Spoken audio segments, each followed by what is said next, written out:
नमस्ते मेरे प्यारे दोस्तों।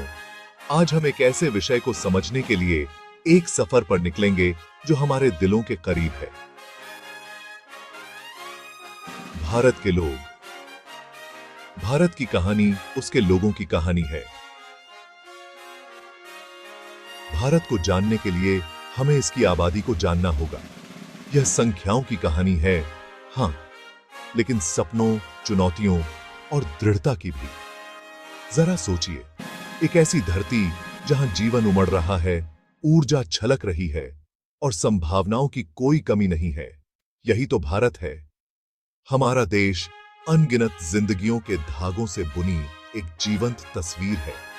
भारत के सार को सही मायने में समझने के लिए हमें इसके सबसे मूल्यवान संसाधन, इसके लोगों के हृदय में उतरना होगा।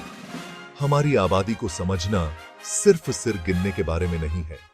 यह उस विशाल क्षमता और उसके साथ आने वाली चुनौतियों को पहचानने के बारे में है।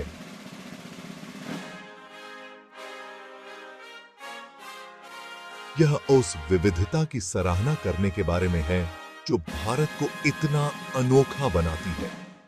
तो आइए मेरे साथ भारत की आबादी की दिलचस्प दुनिया, उसके विकास और हमारे देश के वर्तमान और भविष्य पर उसके प्रभाव का पता लगाएं। आज 24 में भारत दुनिया का सबसे अधिक आबादी वाला देश है। हमारी आबादी 1.4 बिलियन लोगों को पार कर गई है। जरा सोचिए, 1.4 बिलियन से ज्यादा व्यक्ति, हर किसी की अपनी कहानी, अपने सपने, भारत की सिम्फनी में योगदान दे रहे हैं। यह संख्या संस्कृतियों, भाषाओं और परंपराओं की एक अविश्वसनीय विविधता का प्रतिनिधित्व करती है।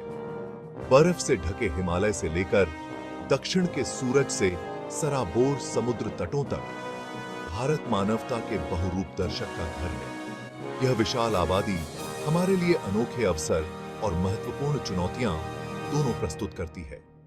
भारत की आबादी के पैमाने को समझना बहुत जरूरी है। यह हमें हमारे देश की क्षमता की विशालता और सभी के लिए एक उज्जवल भविष्य सुनिश्चित करने के कार्य की सराहना करने की अनुमति देता है। भारत अनेकता में एकता का देश है। हम अनगिनत भाषाओं, धर्मों और परंपराओं का जश्न मनाते हैं। यह समृद्ध सांस्कृतिक ताना बाना हमारी विविध आबादी के ताने बाने से बुना गया है। हिमालय से लेकर हिंद महासागर तक हमारे देश का हर कोना अलग अलग संस्कृतियों की गूंज से गूंजता है। हमारे यहाँ आधिकारिक रूप से मान्यता प्राप्त 22 भाषाएं और हजारों बोलियां हैं। प्रत्येक भाषा अपने साथ एक अनूठा इतिहास, साहित्य और परंपराएं रखती है। यह भाषाई और सांस्कृतिक विविधता हमारी विरासत की गहराई और समृद्धि का प्रमाण है। यह विविधता केवल गर्व की बात नहीं है, बल्कि यह ताकत का स्रोत है। यह रचनात्मकता, नवाचार और एक जीवंत सांस्कृतिक परिदृश्य को बढ़ावा देता है। आइए समय में पीछे चलते हैं यह समझने के लिए कि भारत की आबादी इस मुकाम तक कैसे पहुंची। 1950 के दशक में हमारी आबादी लगभग 400 मिलियन थी। दशकों से यह लगातार चरखता रहा है, जो हमारी बेहतर स्वास्थ्य सेवा और जीवन स्तर का प्रमाण है। बेहतर स्वच्छता, बेहतर पोषण और स्वास्थ्य सेवा में प्रगति जैसे कारकों के कारण मृत्यु दर में गिरावट आई है। इसने जनसंख्या वृद्धि में महत्वपूर्ण योगदान दिया।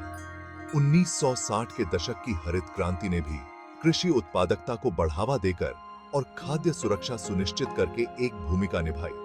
इस तीव्र वृद्धि ने अपनी चुनौतियां भी पैदा की हैं। इसने हमारे संसाधनों, बुनियादी ढांचे और सामाजिक व्यवस्था पर दबाव डाला है। इस वृद्धि को प्रभावी ढंग से प्रबंधित करना भारत के सतत विकास के लिए महत्वपूर्ण है। भाग 5। अनेक हाथ मिलकर भार हल्का करते हैं। आर्थिक लाभ। एक बड़ी आबादी अपने साथ जबरदस्त आर्थिक क्षमता भी लाती है। भारत में मानव पूंजी का एक विशाल भंडार है। यह युवा और जीवंत कार्यबल हमारे आर्थिक विकास का एक प्रेरक बल है। अधिक लोगों का अर्थ है वस्तुओं और सेवाओं के लिए एक बड़ा घरेलू बाजार। यह उद्यमिता और आर्थिक गतिविधियों को बढ़ावा देता है। यह भारत को विदेशी निवेश के लिए एक आकर्षक गंतव्य भी बनाता है, जो हमारी अर्थव्यवस्था को और बढ़ावा देता है। हालांकि इस क्षमता का पूरी तरह से उपयोग करने के लिए हमें शिक्षा, कौशल विकास में निवेश करने और रोजगार के अवसर पैदा करने की आवश्यकता है। भाग 6। बढ़ते हुए दर्द, बढ़ती आबादी की चुनौतियां। लेकिन दोस्तों, हर सिक्के के दो पहलू होते हैं। तेजी से बढ़ती आबादी भी महत्वपूर्ण चुनौतियां पेश करती है। संसाधनों, आवास और बुनियादी सुविधाओं की बढ़ती मांग हमारे बुनियादी ढांचे और पर्यावरण पर दबाव डालती है। इतनी बड़ी आबादी को गुणवत्तापूर्ण शिक्षा और स्वास्थ्य सेवा प्रदान करना एक कठिन काम है।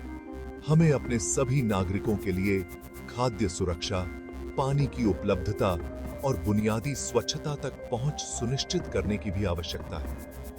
ये महत्वपूर्ण पहलू हैं, जिनके लिए सावधानी पूर्वक योजना और संसाधन आवंटन की आवश्यकता होती है। इन चुनौतियों के लिए अभिनव समाधानों और सरकार, नागरिकों और निजी क्षेत्र के सामूहिक प्रयासों की आवश्यकता है।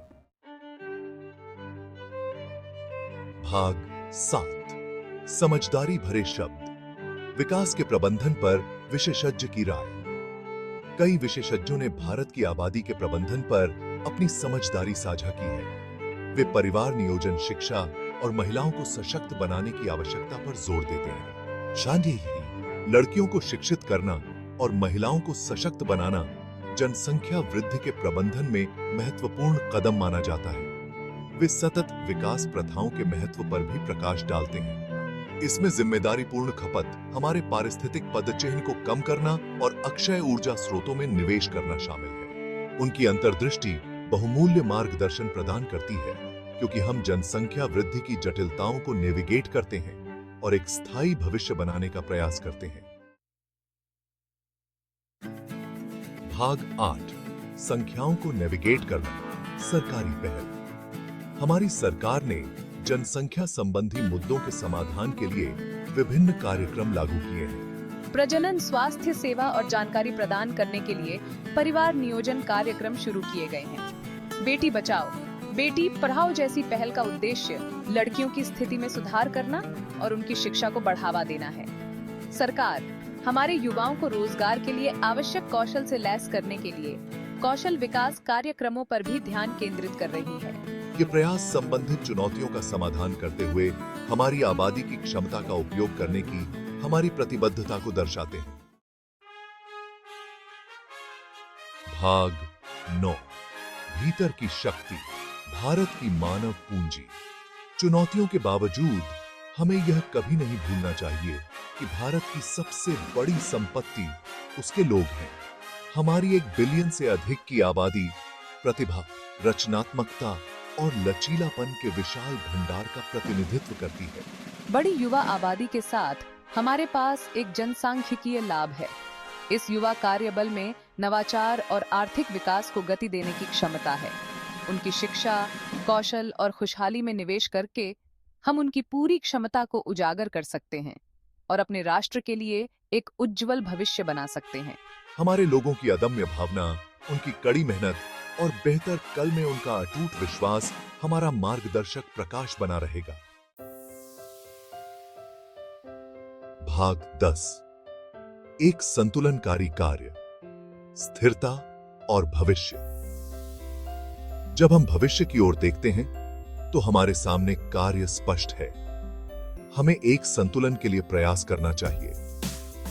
हमारी विशाल आबादी की क्षमता का उपयोग करने और हमारे संसाधनों के सतत प्रबंधन को सुनिश्चित करने के बीच संतुलन। इसके लिए एक बहुआयामी दृष्टिकोण की आवश्यकता है। हमें शिक्षा, स्वास्थ्य सेवा, कौशल विकास में निवेश करने और आर्थिक विकास के लिए अनुकूल वातावरण बनाने की आवश्यकता है। साथ ही हमें सतत विकास प्रथाओं, पर्यावरण संरक्षण और जिम्मेदारीपूर्ण खपत को प्राथमिकता देनी चाहिए। आगे की यात्रा चुनौतीपूर्ण हो सकती है, लेकिन मुझे विश्वास है कि अपनी सामूहिक इच्छा शक्ति और अटूट दृढ़ संकल्प से हम एक ऐसा भविष्य बनाएंगे जहां हर भारतीय उन्नति और समृद्धि प्राप्त कर सके। जीते हुए।